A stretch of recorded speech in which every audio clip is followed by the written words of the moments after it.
Magandang gabi po. Ito po si Mike Enriquez, nagre-report 4 oras. Dahil ang mga tagapagbalita ay natutulog din. Ito po ang mga nagbawagang balita. Isang bata nalunod, natagpo ang basa. 2 kalbo, nagsabunutan. Captain Hook dumaan sa Quiapo, pinirata. Palaisdaan, nasunog. Tahanang walang hagdan, inakyat. Bakla, sumali sa away, napasubo. Bagong tuli, nagyabang, lumaki ang ulo. Unanong madre, napagkamalang penguin. Bulag, nakapatay, nagdilim daw ang kanyang paningin. Iceman, nanood ng porno, naginip. Tindera ng suka, tinoyo. Teacher, nagkamali, tinuruan ng leksyon. Lolo, naakusahang ng rape, pero sa korte, biktima, ayaw tumayo. Excuse me po.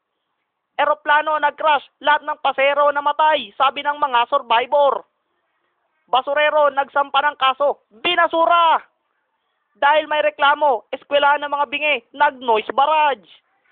Tubero, nagkatulo.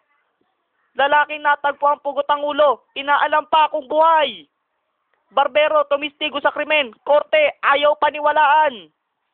Misis ng photographer, nakunan. Tinder ng tubig, namatay sa uhaw. Kaso ng pilay, nilalakad na. Invisible man, sa wakas, nakita na. Gwardiya, binantayan, katulong, tinulungan. Isang barko na matan lumubog, hindi nakatiis, lumutang. Isang misis, nasaksak, titus, nakailag. At yan po, ang mga nagbabagang balita sa araw na to. Tumako tayo kay Mark Logan. What's up, Sops? Time out muna. Tama na yan, bata. O sige, bye-bye!